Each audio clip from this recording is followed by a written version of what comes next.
Hi, my name is Paul Whitmore. I'm calling on this YouTube video thing here. I want to talk about some of these tattoos you're seeing and some of the do's and don'ts. I had a shop years ago, well, down in Oakland, California, if you will, and I had a lot of people coming in and out of the shop, and we had a bunch of Harley guys that would come in and out of there and get some tattoos done. And you can see some of these pictures here, what it's really like to get a tattoo, and I'll tell you right now, if you don't have to get a tattoo, I recommend not getting a tattoo. Not just because of the fact that you put this ink on your body, but visually, some of it's good and some of it's not.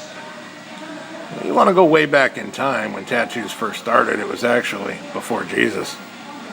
And the Bible actually talks a little bit about how much time we have left on earth and this and that. And one of the things it does say is, thou shalt not damage your body in a way that's, well, with ink. There's a lot of dangers in tattoos we're not aware of. There's ink poison. There's a chance you can get all kinds of diseases. Now, it doesn't happen all the time. I'm not going to sit here and say you go get a tattoo, you're getting in trouble. That's not the case. I got 27 tattoos on my body, and I don't want to sound like a hypocrite, but if I had to do it all over again, I'd probably not have any. Not because they're not good tattoos. The artistry's fine. It's just something I've decided at some point in my life I wish I would have never done.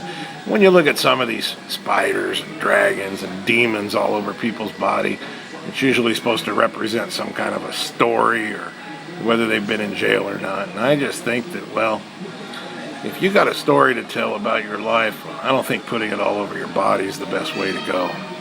Now, there'll be people out there who are going to condemn me and say, oh, you're so wrong. This is all about the art, and this is about whatever. That's fine. That's fine. I mean, like I said, I don't have a problem with people getting tattoos. It's what they want to do. It's what they do.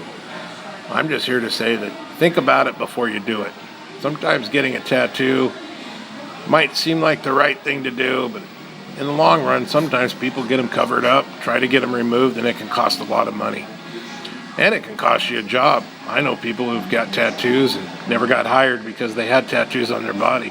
Even in this day and age when tattoos are as popular as they are, there's still people that won't hire them. Think about it, folks, before you do it. Well, there it is, folks. I don't know how we can get much closer to the truth than that, what we just heard. What we're going to do now is talk just a little bit about trying to remove these things. No one's saying it's not great artwork, and the machinery to apply them has come a long ways, but there's a price to be paid for the tattoo removal process. And also, we want to talk a little bit about some biblical understanding about this stuff.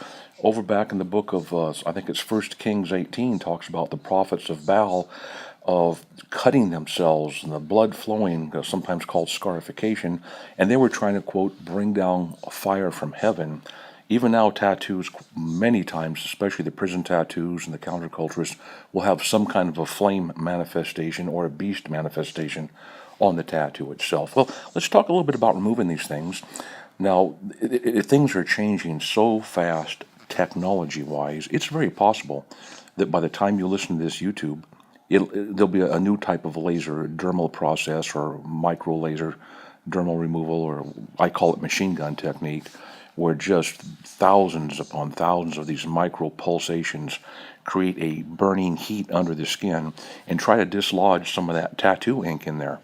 I don't know exactly where science is headed right now. I know some people spend a lot more money than others to get their tattoos removed, and some get a lot better done than others. Now, let's go ahead and try to kill three birds, so to speak, with one stone. We're going to talk a little bit about removing these tattoos, we need to talk about getting one first. Usually there's a fanciful recollection how the tattoo needle glides over the skin and the guy feels or the girl feels the buzz, and then things look up and there's a little burning sensation, a mopping up process, a bandaging process, and then some instructions for a healing process. And don't forget, many people, or at least some people for sure, when they go out want to play, they can't go out and play volleyball anymore. despite how fantastic the artwork's of a little child or something like that, about 80 degrees with their shirt off, they go, my tat's burning, man, my tat's burning. Well, it's only 80 degrees out in the sun. That's not going to give you a sunburn. But the tat reacts and burns. They have to stop the volleyball game. They can't play anymore. They have to go put their shirt on and let someone else take over for them. Now, we're going to talk about here, a guy named Gilbert wrote a big deal about tattoos. And this is not a Christian guy. This is just, talking about it. But in the Northwest Alaska experience around the Bering Strait, and we're talking about before Whitey got up there and did what he did to the Indians, people did go up there and visit the Eskimos and the Indians up there a little bit. And this guy actually watched a shaman lancing the scalp of a little girl's head with a small iron instrument like a large needle. And it talked about that this blood release was thought to appease various ills and also create a spiritual manifestation. Here, this guy got tattooed glasses. Anyway, back to text here. And so the importance was, after the end of this process, was to lick the blood. Now, even now in sailor bars or sailor tattoo shops, you will hear guys say, you know what, after I got my first tat, man, I had to lick the blood, just like some people, when they go hunting, they will eat a snippet of the liver of a deer that they shoot. Well, why are you licking that blood? And there's been at least a couple cases overseas tattoo parlors where they will ask the sailor or the adherent or participant to, well, you're going to lick the blood real quick for good luck, or lick it to seal it in, or whatever. Now, I'm not saying that goes on in all tattoo parlors, but nonetheless, it's a large part of the history of tattoos. It's a shaman-type trick going on back then. Anyway, these exotic tattoos seem to more and more and more find their way to where it's almost, it's like it's taken over the culture of many young folks and the actual school districts. It's so bad now, I guess it's called the entire school culture has to have tattoo thoughts, or you can't use the word safeguards because there is no such thing as a safeguard to a tattoo. You don't know what's going to happen. And if you want to give us $1 for every person that's had a tattoo go bad, or gotten yellow jaundice, or hepatitis A, B, or C, or gotten an infection, we'll surrender anything else and make some money. But the thing is, you got to be careful. And sure, to be sure, a lot of guys who get these things, they don't know what they've done, or that they've maybe let themselves in for more than they were bargaining for. Well, let's get back to this thing. When it comes time to get a tattoo removed, you better have some money. Some of the physicians say to get a big tat off is going to be about $20,000. It's going to require multiple treatments. So this is an old-fashioned thing to this guy's head right here. This is all old school. I don't know if that's an argon laser or what. It takes two people to do it. One is holding the manifester, the other one's doing the brush. And the tattoo, just a matter of time, they say, till we can bleach it out. We'll make micro explosions under the skin and bleach it out. Now, there's cases, now I can't swear to this, it's my understanding there's guys who've had to take out a mortgage on their home to get their whole tat removed. It costs so much, it goes over $20,000. Say the guy says, look man, I got to get this thing off of me. I've sowed my wild oats, I've made some mistakes as a kid, my parents virtually had no control over me, I got no coaching or counseling at all at school, I'm all tatted up, I want this off, I need to get a good job and get cracking here. Well, if he's got a full body job and he has to maybe work in a place where he's got to wear short sleeve shirts and have a little bit of flesh exposed, maybe some tropical areas, he's got some ink to get out of there, and it's going to hurt, baby. It's going to be expensive to get that ink out of there. So between $20,000 and $80,000 is not too much for a head to toe to get this ink off of here. Now, see how some of these people want to look like a transhumanist? This is another thing taking place. Transhumanism, you might say in the book of Ezekiel or Isaiah, there's a little bit of indication about it. Now look at this guy here. This is scarification. I want you to take a real hard look at this. See the scars on this guy's back? He is actually summoning crocodile spirits when he does this. And he will actually rub a vegetable salt or a vegetable solution, or he won't. He'll be passed out, the guy that gets it done. He's made to chew a special kind of a leaf that causes him to seize up and go almost unconscious. In fact, I'll show it to you here in just a minute.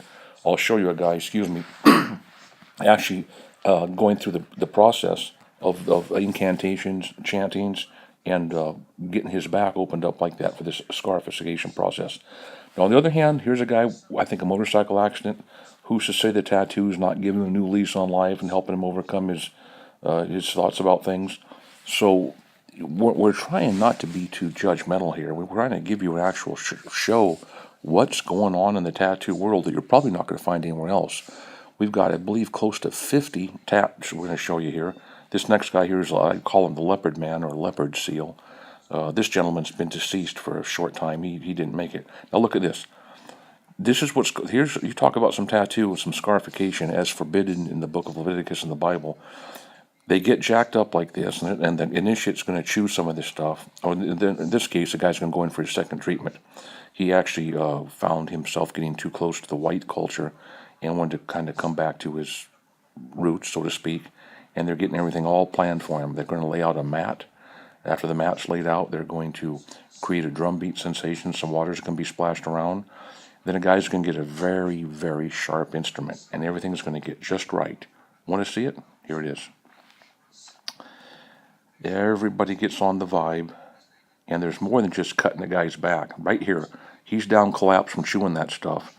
This guy's going to get on his back and make a series of micro cuts to try to stimulate. Here's the bloodletting right here, wherein some people would think, well, does the devil really go into this guy's portal in his back this way? Or are they just marking him? Well, you can ask them what they think. You can talk to the shaman. You can go to Africa and find out about this. You don't need me to tell you.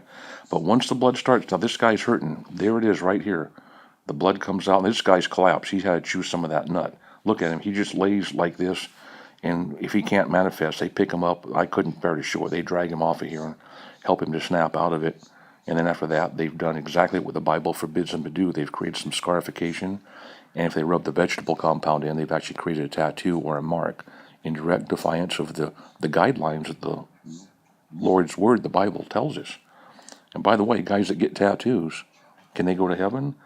The Bible tells us, yeah, if they receive Jesus Christ as their Lord, Savior, and King, and try to have a rudimentary, I might be adding something I shouldn't, understanding that He died on a cross, He shed His blood, and He did this to take you with Him to heaven, and to overcome those sins of either tattoos of ink or tattoos of some nasty stuff, even thoughts, that you're going to make it. And I believe that with all my heart.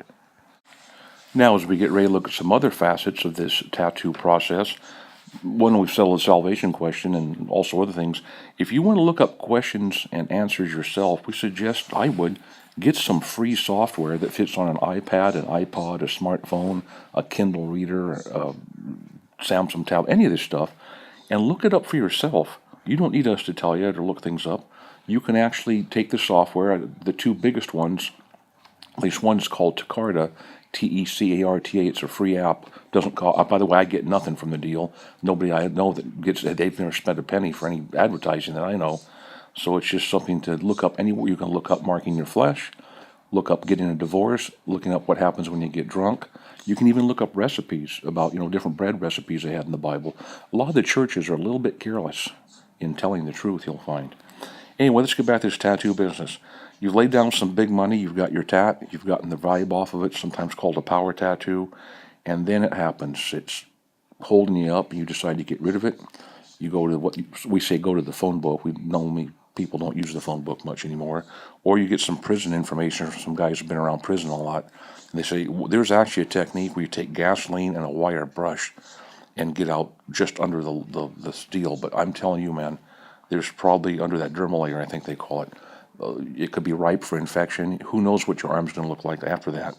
But a lot of these guys need to get their tattoos removed after committing a crime. And, someone saw the tattoo and they try to deface it more than remove it. So we'll let Google tattoo removal every 6 months. It'll probably change. Now, ghost-like images, tattoo removal, getting a tattoo, infections, spiritual implications. What are you going to decide? Well, I've got a little something right here. There's been some people that have done some writing on it, and it doesn't matter if I agree with it or not. It might be worth, you don't want to go down and have to check books out and stuff. But then with this Steve Gilbert wrote a very pro-tattoo book called Tattoo History, a source book. And this source book, he talks about, at one time, a tattoo was a distinguishing mark cut into the flesh of a slave or even a criminal. And then it went to what they call bad criminals or bad actors. And then they had a thing called the mark of depravity.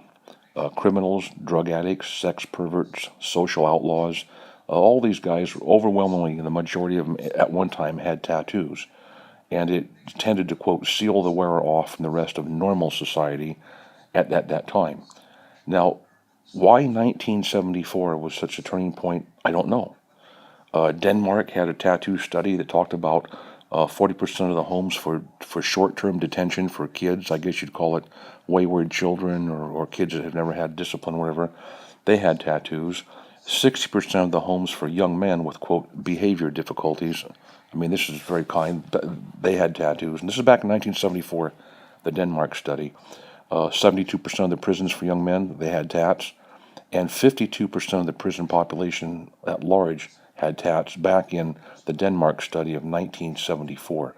So you might say, well, what's that have to do with me? Well, it's just giving you a roadmap where this thing came from. And if you track it backwards, you might say that, okay, forward, like learning a guitar.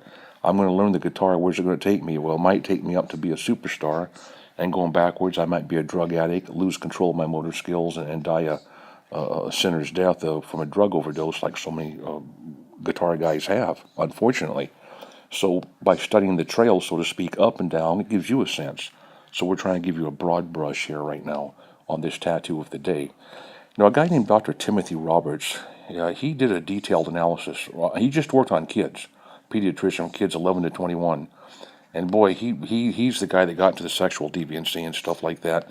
So I'm not going to read that. There's enough of that. And then here's a preacher raising his arm. Shame on this preacher for raising his arm.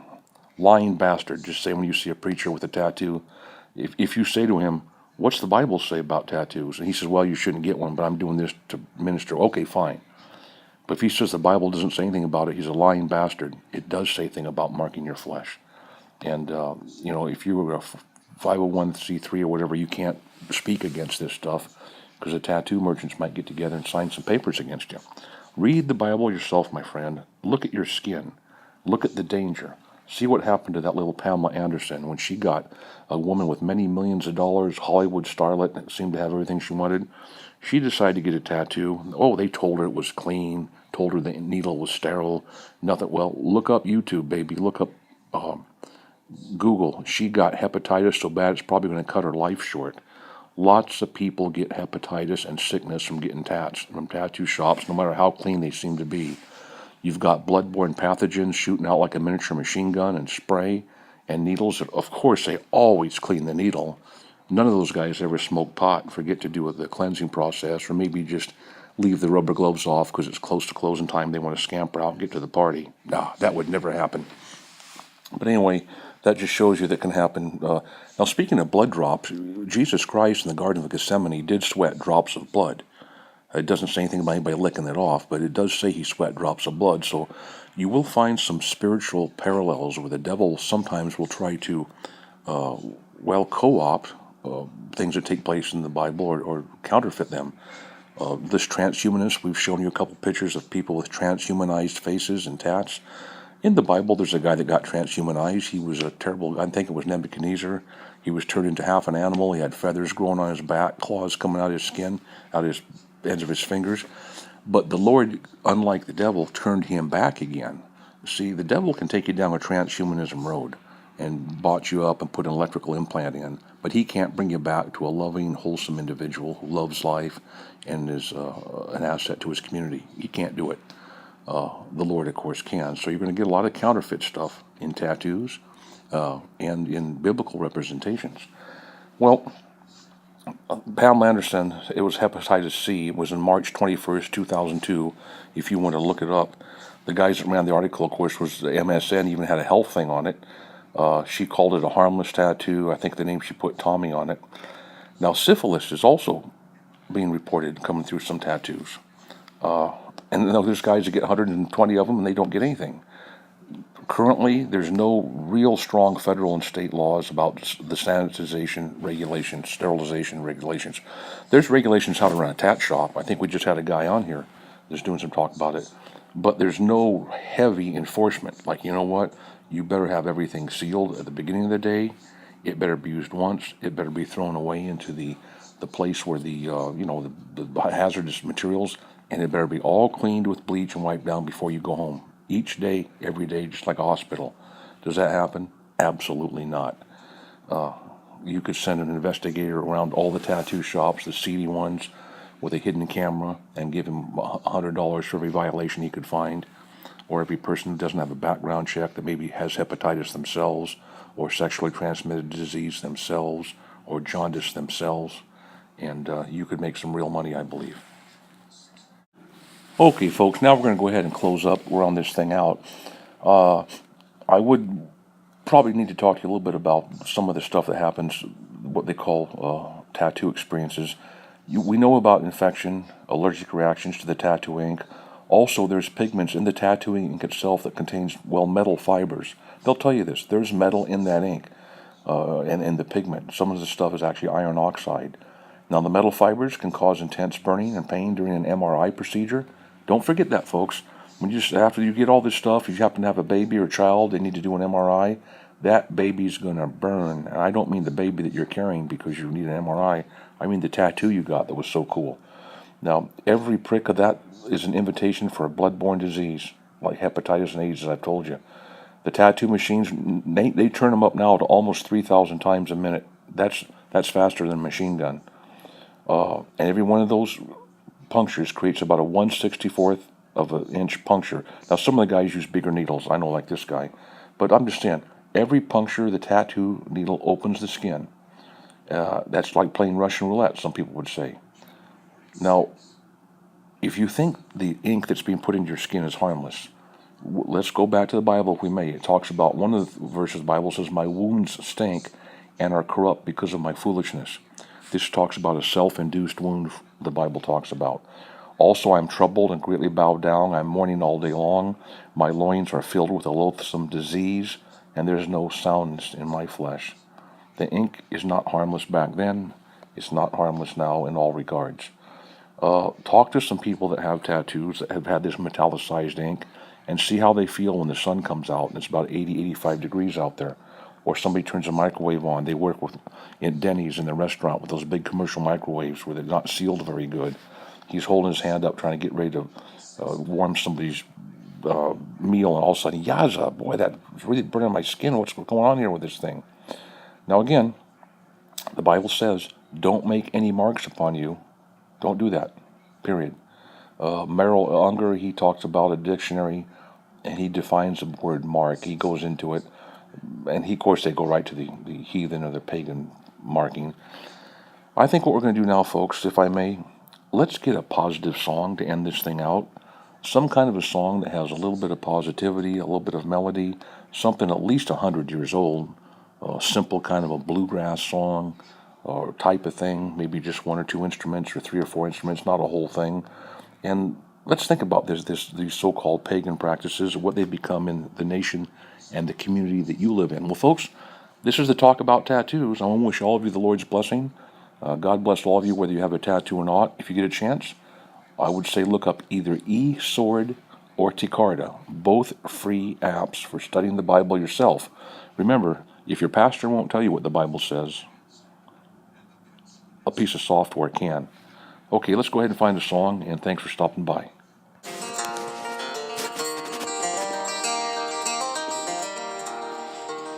Like a king who hides in shadows, while a thief usurps his throne, you stumble down through all your days without direction. While the soldiers and the servants who should be at your command are all abandoned to surrender and defection. As the kingdom groans beneath the load, your feet go running down the road. In panic, you've forgotten all I've told you. If you just call, you'd see me there at the very instant of your prayer. But you've bought a bill of goods, the liar sold you. I have chosen you, there's no need to run away. I have chosen you, why do you doubt the words I say? Through it all, I've been right by your side. Ask me and you will not be denied.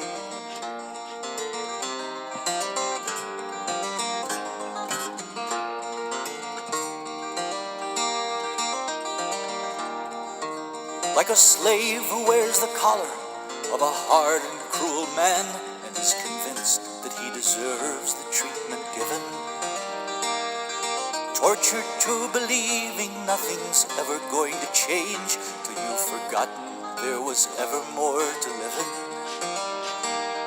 But as you struggle with your load, the messengers come down the road, and the slaver flees in fear as he beholds them. They break your chains and set you free to stand amazed in liberty, and at last they give the word God has told them.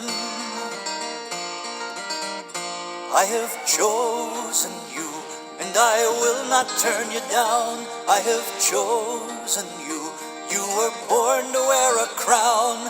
I'll give you what you need to carry on. Till all that stands opposed to you is gone. I know the devil's cut you down, made you feel so small. I've seen your desperation with your back against the wall.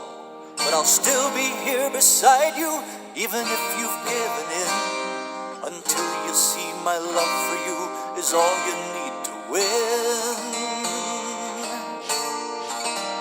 'Cause I have chosen you, and I will not turn you down. I have chosen you.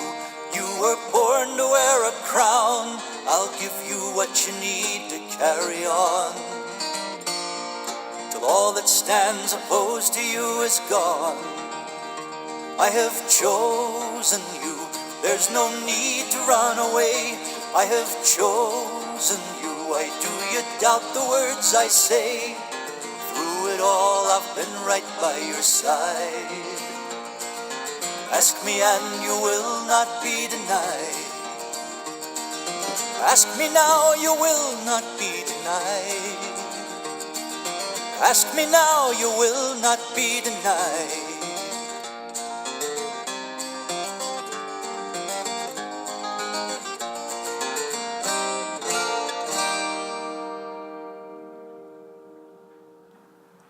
Well, thanks for stopping by, folks. This is the end. You know, you don't have to suffer anymore. Jesus Christ is Lord. Prayer changes things, and you can come aboard anytime you want. We've got a few more things to show. We're going to play them in silence and let you make up your mind on this matter. God bless, and bye for now.